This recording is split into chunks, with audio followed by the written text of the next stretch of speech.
Hello बच्चों, मेरा नाम है हेमंत सिंह और मैं स्वागत करता हूं आप लोगों का सक्षम सक्सेस एकेडमी में। आज हम लोग क्लास 12 के केमिस्ट्री वाले पार्ट में चैप्टर सोल्यूशन स्टार्ट करने के लिए जा रहे हैं, जो कि एक मोस्ट इम्पॉर्टेंट चैप्टर है आपके बोर्ड पॉइंट ऑफ व्यू से। IIT JEE ले लें, JEE मेंस ले लें या फिर मेडिकल एंट्रेंस एग्ज़ाम नीट ले लें, सभी के हिसाब से मोस्ट इंपॉर्टेंट चैप्टर है। और आप भी जानते होंगे ये फिजिकल केमिस्ट्री का पार्ट है, अर्थात हम लोग थ्योरी पढ़ने के बाद न्यूमेरिकल को टच करने का काम करेंगे, अर्थात हमारा लास्ट रिजल्ट न्यूमेरिकल को करना होगा। तो चलिए आइए थोड़ा सा छोटे छोटे पॉइंट से समझते हैं। शुरुआती दौर पर हमें तो सिर्फ सोल्यूशन का इंट्रोडक्शन समझना है कि आखिर में सोल्यूशन होता क्या है, जो कि आप क्लास 9 क्लास 10 से पढ़ते हुए आ रहे होंगे थोड़ा बहुत इधर उधर। चलिए समझते हैं। सोल्यूशन देखिएगा क्या होता है। जनरली हम लोग अपने घरों के अंदर चीनी लेते हैं और पर्टिकुलर पानी लेते हैं और उसका घोल मिलाते हैं, या फिर गर्मियों के अंदर चीनी पानी नींबू का घोल मिला करके पीते हैं। तो दो चीज़ों या दो से अधिक चीज़ें जो आप आपस में एक ही तरह मिला देते हैं, एक ही के अंदर मिला देते हैं, वही हमारा घोल बन जाता है, सोल्यूशन बन जाता है। अर्थात सिंपल सी एक बात याद रखिएगा, सोल्यूशन के अंदर अगर आप डिफाइन करना हो तो केमिस्ट्री के पॉइंट ऑफ व्यू से हमारा जो सोल्यूशन होता है एक तरीके का होमोजीनस मिक्सचर होता है। होमोजीनस मिक्सचर, तो सोल्यूशन जो होता है हमारा होमोजीनस मिक्सचर होता है। पर्टिकुलर आपने क्लास 11th के अंदर ये बात पढ़ा होगा कि पर्टिकुलर मिक्सचर हमारे दो तरीके के होते हैं, एक होमोजीनस मिक्सचर होता है और एक हेट्रोजीनस मिक्सचर होता है। फिलहाल में और भी मैं तोड़ के बताने का काम करूं तो एक पर्टिकुलर मिक्सचर की अगर बात किया जाए तो मिक्सचर जो होता है वो दो चीज़ों से मिलकर के बना होता है। एक आपका कोई एक प्योर सब्सटेंस मिला दीजिए, वन प्योर सब्सटेंस, एक प्योर सब्सटेंस कोई ले लीजिए और प्लस का कोई दूसरा प्योर सब्सटेंस ले लीजिए, अर्थात other pure substance, other pure substance. तो दो अलग अलग प्योर सब्सटेंसों को जब आप आपस में मिला देंगे तो वो बन जाता है मिक्सचर। ये भी कह सकते हैं कि दो प्योर सब्सटेंसों को आपस में मिला दिया तो बन गए दो इम्प्योर सब्सटेंस, अर्थात एक इम्प्योर सब्सटेंस बन गया जिसका नाम क्या है, मिक्सचर। तो मिक्सचर में दो अलग अलग प्योर सब्सटेंस, बिल्कुल इसी तरीके से जैसे आपने एक कंटेनर लिया और इस कंटेनर के अंदर हम लोगों ने वाटर ले लिया, ये हमने लिया वाटर।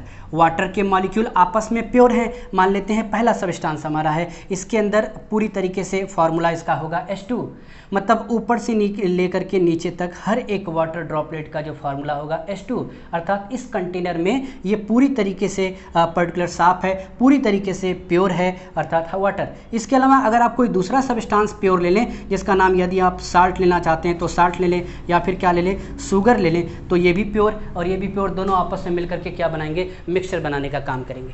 फिलहाल में जब मिक्सचर बन जाता है तो मिक्सचर भी बनने की दो क्राइटेरिया होती है, एक आपका बनता है होमोजीनस मिक्सचर और एक बनता है हेट्रोजीनस मिक्सचर। होमोजीनस मिक्सचर और ये हेट्रोजीनस मिक्सचर, समझिएगा तो क्या होता है, heterogeneous mixture, homogeneous mixture, heterogeneous mixture.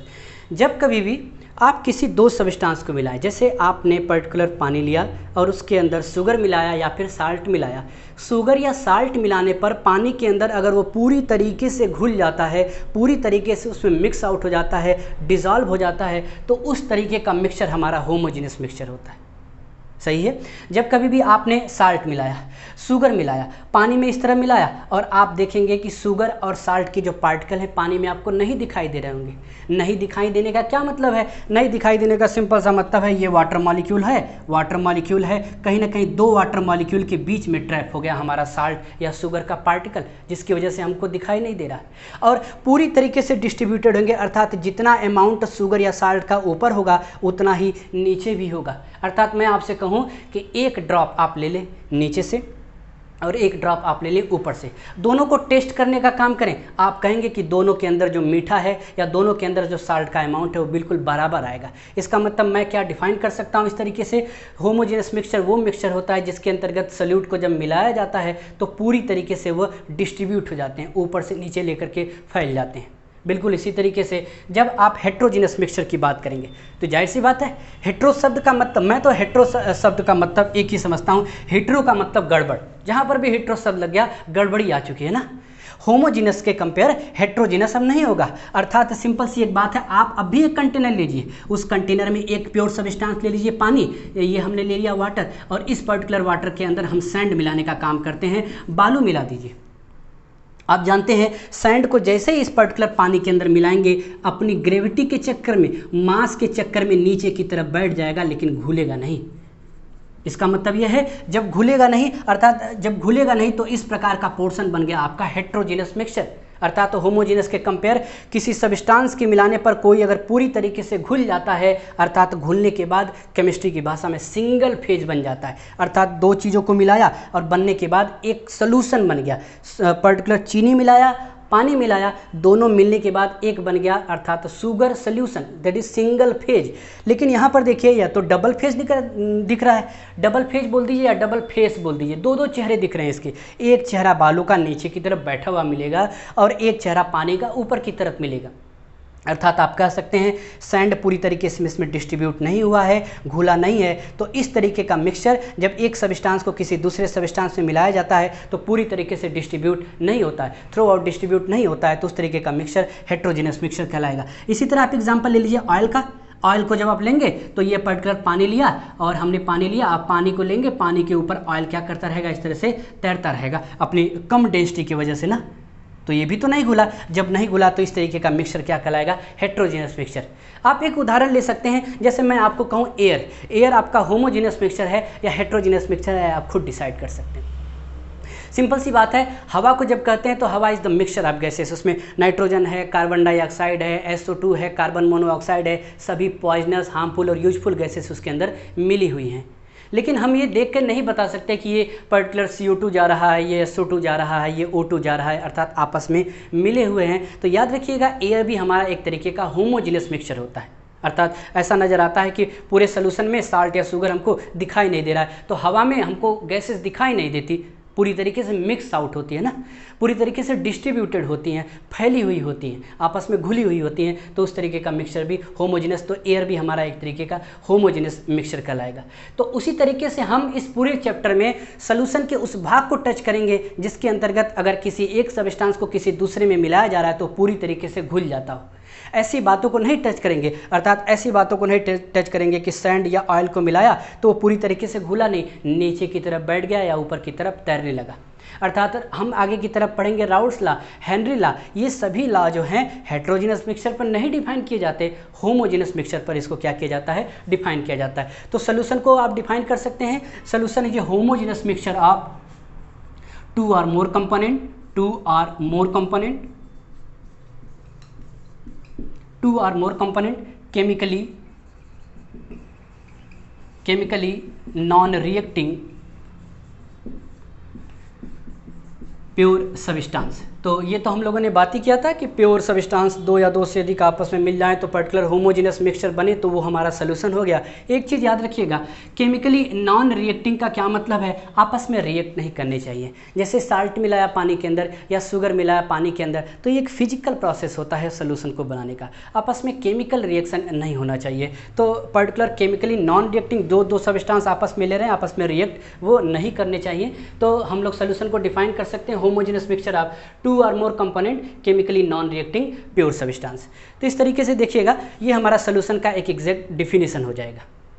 आगे की तरफ देखिएगा, ये लिखा पड़ा दो सब्सटेंस या फिर दो या दो से अधिक सब्सटेंस, टू और मोर कंपोनेंट। कंपोनेंट याद रखिएगा, कंपोनेंट शब्द बार बार सोल्यूशन में यूज किया जाएगा। कंपोनेंट क्या है, जिससे सोल्यूशन बनाया जाता है वो कंपोनेंट है। अर्थात यहाँ पर हमारा पानी भी कंपोनेंट है और ये साल्ट भी कंपोनेंट है। अगर साल्ट सोल्यूशन बना रहे हैं तो, शुगर सोल्यूशन बना रहे हैं तो पर्टिकुलर वाटर भी एक कंपोनेंट है और शुगर भी हमारा क्या है, कंपोनेंट है। तो कंपोनेंट हम लोग शब्द बार बार यूज करेंगे। तो याद रखिएगा, अगर किसी सोल्यूशन में टू कंपोनेंट होता है, if solution contain two component, दो कंपोनेंट कंटेन करता है, तो उस प्रकार के सोल्यूशन को बोलते हैं बाइनरी सोल्यूशन। उस प्रकार के सोल्यूशन को बोलते हैं बाइनरी सोल्यूशन। अगर दो कंपोनेंट ना होकर के हमारे पास तीन कंपोनेंट होते हैं तो उस प्रकार के सोल्यूशन को बाइनरी ना बोल करके टर्नरी सोल्यूशन। और चार कंपोनेंट होते हैं, फोर कंपोनेंट होते हैं तो क्वार्टेनरी सोल्यूशन। तो दो कंपोनेंट बाइनरी सोल्यूशन और तीन कंपोनेंट टर्नरी सोल्यूशन और चार कंपोनेंट क्वार्टेनरी सोल्यूशन। अच्छा, सभी को छोड़ने के बाद हमको याद रखना पड़ेगा ये कि हमको इसके बारे में जनरली नहीं स्टडी करना, अर्थात पूरे सोल्यूशन के अंदर हम जो भी टच करने वाले हैं, जो भी बात करेंगे वो बाइनरी सोल्यूशन के ऊपर बात करेंगे। चलिए आगे की तरफ देखते हैं कि हम बाइनरी सोल्यूशन के अंदर और क्या चीज़ें निकाल सकते हैं या सोल्यूशन को एक्सपेंड करने का काम करते हैं। देखिएगा,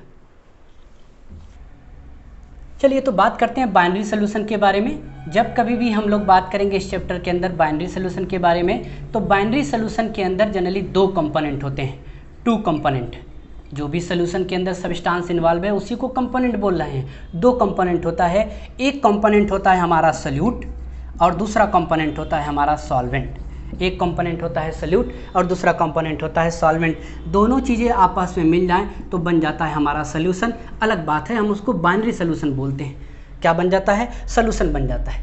सोल्यूशन में हमेशा हमको पूछा जाता है कि किस तरह आप डिफाइन करेंगे कि सल्यूट कौन है और किस तरह डिफाइन करेंगे कि सॉल्वेंट कौन है। तो आपने भी तो पढ़ा है ना, क्लास 9th के अंदर या फिर क्लास 10 के अंदर आपको ये चीज़ें बताई जाती हैं कि जो सल्यूट है किसी भी सोल्यूशन के अंदर जो लेस अमाउंट में प्रेजेंट है, किसी भी सोल्यूशन के अंदर जो लेस अमाउंट में प्रेजेंट है वो सल्यूट है, और किसी भी सोल्यूशन के अंदर जो मोर अमाउंट में प्रेजेंट है, ज़्यादा अमाउंट में प्रेजेंट है, मोर अमाउंट में प्रेजेंट है, लार्ज क्वांटिटी में प्रेजेंट है, तो वो पर्टिकुलर हमारा क्या है? सॉल्वेंट है। देखिएगा, एक चीज़ याद रखिएगा, इस तरह हम डिफाइन कर सकते हैं कि the solution in which those component which is less in amount that is solute, and the solution in which those in which more in amount, तो उसको क्या बोल सकते हैं हम लोग? सॉल्वेंट बोल सकते हैं। एक चीज़ याद रखिएगा, जैसे इसके अंदर हमको बताना हो कि कौन सल्यूट है और कौन सॉल्वेंट है, तो आप जाहिर सी बात है चीनी जब मिलाते हैं पानी के अंदर तो चीनी को कम रखते हैं जनरली, पानी हमारा ज़्यादा होता है क्योंकि पानी घोलने का काम करता है, तो चीनी को पानी में मिलाया तो शुगर हमारा यहाँ पे सल्यूट है, ये हमारा सल्यूट है, और जबकि पानी क्या है? ये हमारा होता है सॉल्वेंट। और हमेशा एक चीज़ याद रखिएगा, चीनी हमेशा पानी के अंदर घुलेगी, पानी चीनी के अंदर नहीं घुलेगा। अर्थात घोलने का काम कौन करेगा? वाटर, और घुलने का काम कौन करेगा? शुगर। तो इस तरह से सल्यूट सॉल्वेंट के अंदर घुलता है, तो क्या हम लिख सकते हैं यहाँ पर कि solute always dissolve in solvent. तो इस एरो पर लिख सकते हैं हम लोग डिजॉल्व, अर्थात सल्यूट हमेशा सॉल्वेंट के अंदर डिजॉल्व होने का काम करता है। तो यहाँ पर 2 पर्टिकुलर पोर्शन हमको याद रखना है कि एक लेस क्वांटिटी में और एक पर्टिकुलर हमारा मोर क्वांटिटी में। जो कम है सल्यूट है, जो ज़्यादा है वो हमारा सॉल्वेंट है। नेक्स्ट पोर्शन देखिएगा, चलिएगा नेक्स्ट पोर्शन हम लोग देखते हैं। जैसा कि हम लोगों ने कहा कि जो कम अमाउंट में है वो सल्यूट है और जो ज़्यादा अमाउंट में है वो हमारा सॉल्वेंट है, और दोनों ही आपस में मिल जाते हैं तो बन जाता है हमारा पर्टिकुलर इस तरीके से सोल्यूशन। और solute always dissolve in the solvent, solute हमेशा सॉल्वेंट के अंदर घुलता है।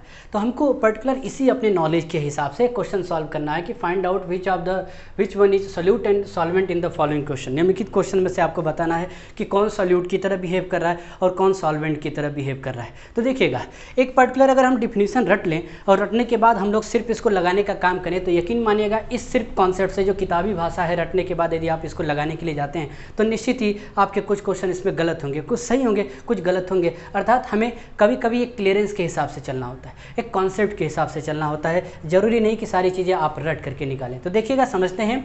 जैसे देखिएगा 40 ग्राम NaCl dissolve in 60 gram of water. एक सिंपल सा पोर्शन आपको दिख रहा होगा कि पानी जो इसके अंदर हमारा है सॉल्वेंट की तरह बिहेव कर रहा है और यहाँ पर ये सल्यूट की तरह बिहेव कर रहा है। और उस तरह से भी आप जानते हैं कि 40 ग्राम और 60 ग्राम, सिंपली 40 ग्राम कम अमाउंट है, 60 ग्राम ज़्यादा अमाउंट है, तो ज़्यादा है जो सॉल्वेंट है और जो कम है वो उस तरीके से हमारा सल्यूट है। तो यहाँ पर जो NaCl है ये सल्यूट की तरह बिहेव कर रहा है, ये हमारा सल्यूट है, और जो वाटर है ये हमारा सॉल्वेंट है, ये हमारा सॉल्वेंट है। चलिए यहाँ पर फिर से बात करते हैं। अब 40 ग्राम NaCl था, तो यहाँ पर देखिए 60 ग्राम NaCl dissolve in 40 gram of water. तो 60 ग्राम NaCl 40 ग्राम वाटर के अंदर डिजॉल्व हो गया। आप बताइए कौन सॉल्यूट है और कौन सॉल्वेंट है। तो इसमें देखिए डिफाइन करते हैं अपना पर्टिकुलर, चलते हैं लेकर के कि जो सॉल्यूट है हमारा पर्टिकुलर किस क्वांटिटी में है? लेस क्वांटिटी में होता है। तो लेस क्वांटिटी में हमारा कौन सा है? 40 ग्राम वाटर, तो ये हमारा सॉल्यूट होना चाहिए। और ये हमारा ज़्यादा में है 60 ग्राम NaCl, तो ये सॉल्वेंट होना चाहिए। लेकिन ऐसा बिल्कुल भी नहीं होता, याद रखिएगा। यहाँ पर भी भले से अमाउंट ये पर्टिकुलर 60 ग्राम NaCl है, ये 40 ग्राम वाटर है, फिर भी वाटर हमारा यहाँ पे सॉल्वेंट की तरह बिहेव करेगा, सॉल्वेंट की तरह बिहेव करेगा। और यहाँ पर NaCl जो होगा हमारा ये सल्यूट की तरह बिहेव करेगा। इसका मतलब एक टैग लाइन बनाने का काम करते हैं कि जब कभी भी देखिए NaCl मेरा सॉलिड के फॉर्म में होता है, आप डब्बे के अंदर क्रिस्टल के फॉर्म में देखते हैं उसको सॉलिड के फॉर्म में होता है, और पानी हमेशा लिक्विड के फॉर्म में होता है। तो जब कभी भी आप सॉलिड को एक टैग लाइन बनाइएगा जब कभी भी आप सॉलिड को डिसॉल्व करेंगे लिक्विड के अंदर तो सॉलिड हमेशा सल्यूट की तरह बिहेव करेगा, सल्यूट की तरह बिहेव करेगा, और लिक्विड हमेशा सॉल्वेंट की तरह बिहेव करेगा। मैटर नहीं रखता कि कौन ज़्यादा अमाउंट में है कौन कम अमाउंट में है। अब आप इसको सोचेंगे कि पर्टिकुलर ये भी तो एक रटना ही हुआ, तो आप पर्टिकुलर घर के अंदर इसको बिहेवली या मन के हिसाब से सोच भी सकते हैं कि आपने अगर 1 किलो चीनी ले लिया और थोड़ा सा पानी ले लिया, इसका मतलब ये नहीं कि चीनी जो है पानी को घोलने लगेगा। घोलने का काम हमेशा पानी ही करेगा और घोलने का काम हमेशा चीनी ही करेगा। तो जब कभी भी साल्ट को, शुगर को, जो कि हमारा सॉलिड सल्यूट होता है, जब कभी भी उसको लिक्विड के अंदर मिलाएंगे तो जो सॉलिड सल्यूट है वो हमारा पर्टिकुलर जो सॉलिड पार्ट है वो सल्यूट की तरह बिहेव करेगा, जो सॉलिड है वो सल्यूट है, और जो लिक्विड पार्ट होगा वो किसकी तरह होगा, हमारा सॉल्वेंट की तरह बिहेव करेगा, घोलने का काम करेगा। नहीं, अब यहाँ पे देखिएगा एल्कोहल भी आप जानते हैं लिक्विड के फॉर्म में होता है, वाटर भी लिक्विड के फॉर्म में होता है, तो केस नंबर सेकंड आएगा लिक्विड इन लिक्विड। कैसे लिक्विड इन लिक्विड को डिफाइन करें, देखिएगा 40 ग्राम आप alcohol dissolve in 60 gram of water, तो यहाँ पर एल्कोहल देखिए कम अमाउंट में है और वाटर हमेशा किस में है, ज़्यादा अमाउंट में है, तो यहाँ पर वाटर हमेशा सॉल्वेंट की तरह बिहेव करेगा, सॉल्वेंट की तरह बिहेव करेगा, और यहाँ पर जो एल्कोहल है वो सल्यूट की तरह बिहेव करेगा, सल्यूट की तरह बिहेव करेगा। सिंपल सा। यहाँ पे देखिए 60 gram of alcohol dissolve in 40 gram of water. अब यहाँ पे देखिए एल्कोहल हमारा ज़्यादा अमाउंट में है और यहाँ पे वाटर हमेशा कम अमाउंट में है, तो यहाँ पर अब एल्कोहल जो ऊपर की तरफ पर्टिकुलर ये सल्यूट की तरह बिहेव कर रहा था, यहाँ पे वाटर सॉल्वेंट की तरह बिहेव कर रहा था। किसकी वजह से, क्योंकि ये ज़्यादा था। अब इसमें जो ज़्यादा होगा अर्थात एल्कोहल ज़्यादा है, तो अब एल्कोहल ज़्यादा है तो ये सॉल्वेंट की तरह बिहेव करेगा और वाटर हमेशा किसकी तरह बिहेव करेगा, ये अब सल्यूट की तरह हमेशा बिहेव करेगा। अर्थात अब बिल्कुल जो स्ट्रेटजी हमारी है, जो हमने पढ़ा कि सॉल्यूट लेस अमाउंट में और सॉल्वेंट मोर अमाउंट में, ये लिक्विड इन लिक्विड के केस में पूरी तरीके से बैठता है। जो कम अमाउंट में होगा आप उसको सल्यूट मानिएगा और जो ज़्यादा अमाउंट में होगा वो सॉल्वेंट मानिएगा। जैसे यहाँ पे ये कम अमाउंट में था तो सल्यूट था, यहाँ पे ये कम अमाउंट में है तो ये सल्यूट है। तो लिक्विड इन लिक्विड के केस में those which is less in amount is solute and which is larger in amount more in amount that is an solvent. अब सिंपल सी बात है, एल्कोहल पानी में घुला है कि पानी एल्कोहल में घुला है, ये डिफाइन करने वाली बात होगी कौन ज़्यादा है। जो ज़्यादा होगा वो घोलने का काम करेगा।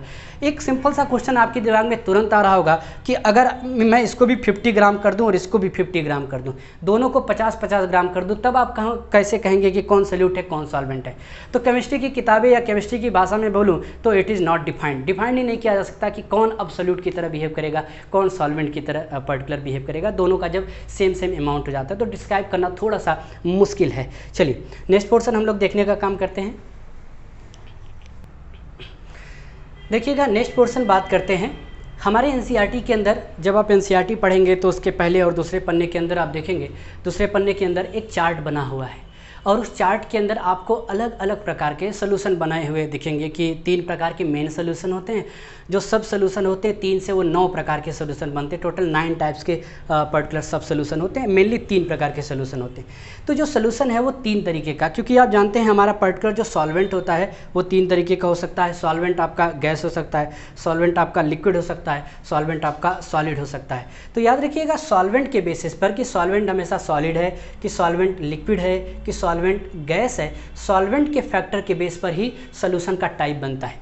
आप भी जानते हैं, अभी हम लोग पढ़ते हुए आ रहे हैं कि सॉल्वेंट हमेशा ज़्यादा अमाउंट में होता है और कोई चीज़ बनने के बाद जो ज़्यादा अमाउंट में वही चीज़ पर्टिकुलर दिखेगी।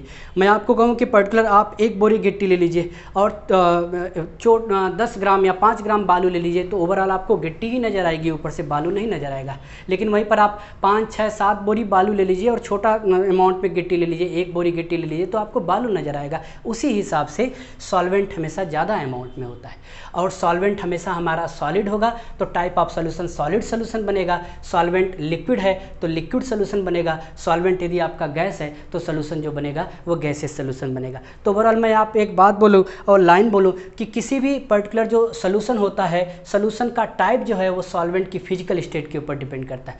सॉल्वेंट जिस फिजिकल स्टेट में होगा सोल्यूशन उस प्रकार का होगा। जैसे type of solution type of solution solid है तो ये हमारा बन जाएगा सॉलिड सोल्यूशन। अगर हमारे साथ सॉल्वेंट जो है सॉलिड होता है, सॉल्वेंट हमेशा लिक्विड होता है, तो ये बनेगा हमेशा लिक्विड सोल्यूशन, लिक्विड सोल्यूशन।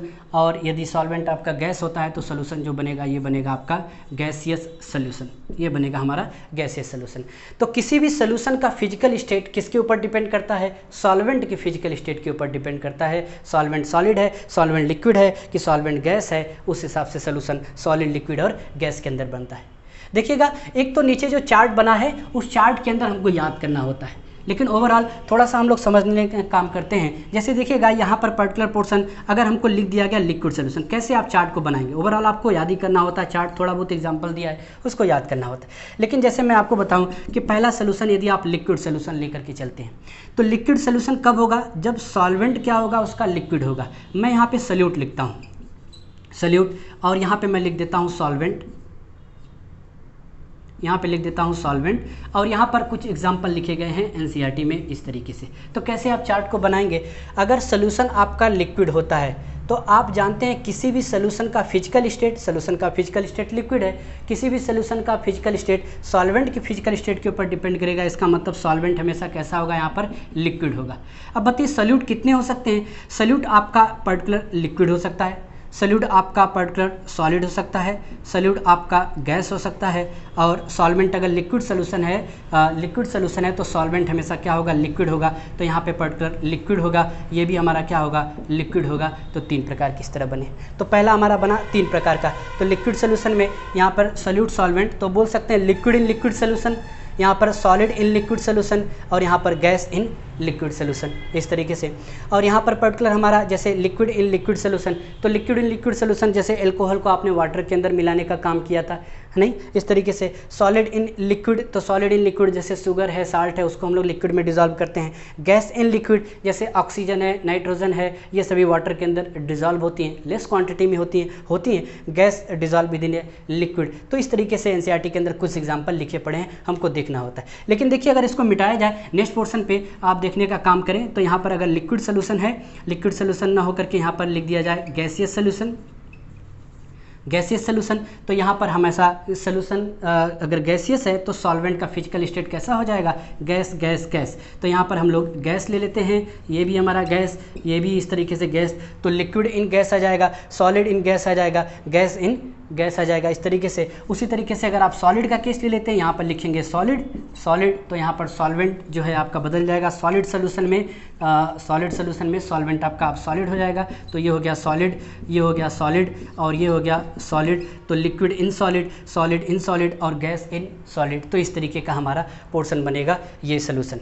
तो ओवरऑल इस चार्ट को बनाने का एक ही ट्रिक होता है कि किसी भी सोल्यूशन का फिजिकल स्टेट सॉल्यूट के फिजिकल स्टेट के ऊपर नहीं डिपेंड करता, सॉल्वेंट के फिजिकल स्टेट के ऊपर डिपेंड करता है। कोई अगर बोल दिया आपको गैसियस सोल्यूशन, तो तुरंत आपके दिमाग में आना चाहिए कि जो सॉल्वेंट होगा वो गैस होगा, इसमें सॉल्यूट कुछ भी हो सकता है। अभी लिक्विड सोल्यूशन बोला तो सॉल्वेंट आपका लिक्विड हो जाएगा। कोई बोला सॉलिड सोल्यूशन तो आपका जो सॉल्वेंट होगा वो तुरंत क्या हो जाएगा? सॉलिड हो जाएगा। आगे हम लोग पढ़ेंगे, राउल्ट्स लॉ पढ़ेंगे। Raoult's law solid in liquid, liquid in liquid solution define किया जाता है। तो जनरली लिक्विड सोल्यूशन जैसे बोला तो आपको याद ध्यान होना चाहिए कि जो सॉल्वेंट है हमेशा क्या है? हमारा लिक्विड है। तो एक टैग लाइन किसी भी सोल्यूशन का फिजिकल स्टेट सॉल्वेंट के फिजिकल स्टेट के ऊपर डिपेंड करता है। ये चार्ट एनसीईआरटी में कुछ एग्जांपल दिए हैं, उस एग्जांपल को थोड़ा बहुत हमको देख लेना होता है, ध्यान रखना होता है कि क्या हमको क्वेश्चन कैसे, एनसीईआरटी ने भी एक क्वेश्चन पूछा पड़ा है कि पर्टिकुलर आप एक एग्जांपल बताइए जिसमें लिक्विड इन सॉलिड सोल्यूशन है, लिक्विड इन सॉलिड सोल्यूशन या सॉलिड इन सॉलिड सोल्यूशन का आप एग्जांपल दीजिए, गैसियस इन सॉलिड सोल्यूशन का क्या दीजिए एग्जांपल। ऐसे क्वेश्चन पूछा जा सकता है आपसे। चलेगा, नेक्स्ट पढ़ते हैं हम लोग। चलिए बच्चों नेक्स्ट देखते हैं हम लोग। पर्टिकुलर सोल्यूशन को दो भागों में बांटा जाता है, एक हमारा एक्वस सोल्यूशन, एक हमारा नॉन एक्वस सोल्यूशन। बहुत डोमिनेटेड टॉपिक तो नहीं है, लेकिन जब आप न्यूमेरिकल वगैरह करेंगे तो उसके अंदर लिखा हुआ मिलेगा आपको कि एक्वस सोल्यूशन आप पर्टिकुलर दिस, एक non aqueous solution of this, तो ऐसा लाइनें आपको मिलेंगी उसके अंदर, समझिएगा। अच्छा, एक चीज़ हम लोग बार बार पढ़ते हुए आ रहे हैं कि सोल्यूशन का फॉर्मेशन कैसे किया। यहाँ पे मिलाया हम लोगों ने सोल्यूट और यहाँ पर मिलाया हम लोगों ने सॉल्वेंट और बन गया हमारा सोल्यूशन। तो याद रखिएगा, यहाँ पर थोड़ा मैं सोल्यूट को छुपाने का काम करता हूँ। सॉल्वेंट के बेसिस पर सोल्यूशन को दो भागों में बांटने का काम किया जाता है।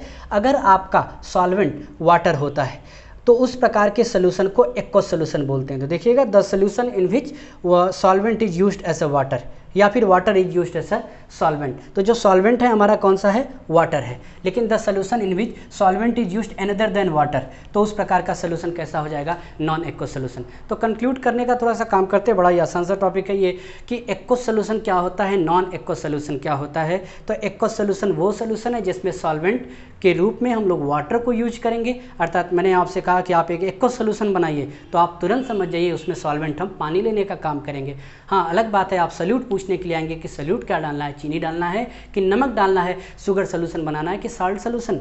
लेकिन अगर आप वाटर के अलावा कोई भी दूसरा सॉल्वेंट एज ए यूज करते हैं सोल्यूशन बनाने के लिए, तो वो आपका हो जाएगा non aqueous solution. Non aqueous, आपने देखा भी एक्वस शब्द वाटर के लिए यूज किया जाता है। आपने घरों के अंदर देखा एक्वा गार्ड, एक ऐसा गार्ड जो पानी की सुरक्षा करता हो, एक्वा शब्द वाटर के लिए ही आता है। अच्छा, नॉन एक्वस अर्थात नाम से बता रहा है पानी नहीं होगा, कोई दूसरा चीज होगा। तो सॉल्वेंट के रूप में अगर आप वाटर का यूज करते हैं तो वाटर का यूज नहीं करते हैं, तो अगर आप वाटर का यूज नहीं करेंगे तो नॉन एक्वस सॉल्वेंट का यूज करेंगे। और नॉन एक्वस सॉल्वेंट आपका फिनॉल हो सकता है, ईथर हो सकता है, बेंजीन हो सकता है। और इस तरीके के सॉल्वेंट को आप जानते हैं पर्टिकुलर ऑर्गेनिक सॉल्वेंट भी बोलते हैं हम लोग, क्या बोलते हैं, ऑर्गेनिक पर्टिकुलर सॉल्वेंट या ऑर्गेनिक कंपाउंड। तो इस तरीके के पोर्शन होते हैं जो ऑर्गेनिक सॉल्वेंट होते हैं। और वाटर हमेशा कैसा है, इनऑर्गेनिक सॉल्वेंट है। इनऑर्गेनिक सॉल्वेंट कैसे, आप देखिए वाटर के अंदर H2O इन्वॉल्व है, हाइड्रोजन ऑक्सीजन इन्वॉल्व है, तो ये इनऑर्गेनिक कंपाउंड होने की वजह से एज ए सॉल्वेंट के रूप में यूज होता है। तो इनऑर्गेनिक सॉल्वेंट, और फिनॉल हुआ, ईथर हुआ, बेंजीन हुआ, इनके फार्मूले में C6H6 C2H5OH ऐसा पर्टिकुलर मिलता है, C6 पर्टिकुलर C6H5OH ऐसा फार्मूला मिलता है। अर्थात कार्बन और हाइड्रोजन वाले कंपाउंड को जनरली ऑर्गेनिक कंपाउंड बोलते हैं। सॉल्वेंट होते हैं, लिक्विड होते हैं, घोलने का काम करते हैं, तो ऑर्गेनिक सॉल्वेंट बोल दिया इस तरीके से। तो एक्वस सोल्यूशन और नॉन एक्वस सोल्यूशन। चलिए, तो नेक्स्ट पोर्शन हम लोगों ने ये देखा कि आज देखिए क्या क्या देखा कि पर्टिकुलर सोल्यूशन क्या होता है। तो आपने बताया कि solution is a homogeneous mixture of 2 और more component chemically non reacting pure substance, ये सोल्यूशन था हमारा। सोल्यूशन के नेक्स्ट पोर्शन में आपने देखा कि भाई होमोजेनियस मिक्सचर क्या होता है। मिक्सचर क्या होता है, मिक्सचर दो चीज़ों से मिलकर के बना होता है, एक प्योर सब्सटेंस, दूसरा नॉन प्योर सब्सटेंस, दोनों को आपस में मिला है, क्या बन गया आपका मिक्सचर बन गया। मिक्सचर भी दो तरीके का, होमोजेनियस हो जाएगा, हेट्रोजेनियस हो जाएगा। मिलाने पर पूरी तरीके से डिस्ट्रीब्यूट हो जाए, सोल्यूट को मिलाया सॉल्वेंट के अंदर पूरी तरीके से डिस्ट्रीब्यूट हो जाए तो होमोजेनियस, पूरी तरीके से डिस्ट्रीब्यूट ना हो तो हेट्रोजेनस। फिर आपने देखा कि पर्टिकुलर सोल्यूट क्या होता है, सॉल्वेंट क्या होता है। जो पर्टिकुलर सोल्यूशन के अंदर लेजर क्वांटिटी के अंदर प्रेजेंट होता है सोल्यूट, और जो मोर क्वांटिटी लार्ज क्वांटिटी के अंदर प्रेजेंट होता है वो हमारा सॉल्वेंट होता है। फिर पर्टिकुलर आपने देखा कि किसी भी सोल्यूशन का फिजिकल स्टेट सॉल्वेंट के फिजिकल स्टेट के ऊपर डिपेंड करता है। अगर हमने बोला लिक्विड सोल्यूशन, इसका मतलब उसमें सॉल्वेंट लिक्विड होगा, सॉलिड सोल्यूशन तो सॉल्वेंट सॉलिड होगा, गैसेस सोल्यूशन सॉल्वेंट क्या होगा, गैस होगा हमारा। नेक्स्ट पोर्शन हम लोगों ने एक चार्ट बनाने के सीखा कि कैसे इसको बनाते हैं, और लास्ट में हम लोगों ने पढ़ा कि सोल्यूशन हमारा एक्वस हो सकता है, नॉन एक्वस सोल्यूशन हो सकता है। ये नेक्स्ट पोर्शन पे हम लोग पढ़ेंगे concentration of solution. Concentration of solution हम लोग देखने का काम करेंगे। इसके अंदर आप जानते हैं molarity, molality, mole fraction, normality, mass percentage, ये सभी चीज़ों को देखने का काम करेंगे। और यही सेम टू सेम चीज़ें राउल्ट्स लॉ या पर्टिकुलर कॉलिगेटिव प्रॉपर्टी के अंदर भी देखेंगे। अर्थात मूल मंत्र या फिर मूल बेसिक जो पॉइंट होगा राउल्ट्स लॉ का या कॉलिगेटिव प्रॉपर्टी का, इसी कंसंट्रेशन ऑफ सोल्यूशन से ही निकल करके आता है। तो चलिए अभी के लिए अलविदा। नेक्स्ट पोर्शन पे हम लोग पढ़ेंगे कंसंट्रेशन ऑफ सोल्यूशन। और लास्ट में मैं आपसे कहता हूँ कि आपको थोड़ा सा भी वीडियो अच्छा लगा हो, थोड़ी सी भी आपकी हेल्प हुई हो, मदद हुई हो, थोड़ा सा भी कॉन्सेप्ट जनरेट करने में आपको वृद्धि हुई हो, तो उसको आप उसमें कमेंट करें। हमें भी थोड़ा सा सराहना मिलेगा कि हम आगे और भी आपको अच्छा से अच्छा मटेरियल देने की कोशिश करेंगे। और चैनल को शेयर करें, सब्सक्राइब करें और कमेंट करना न भूलें। Thank you.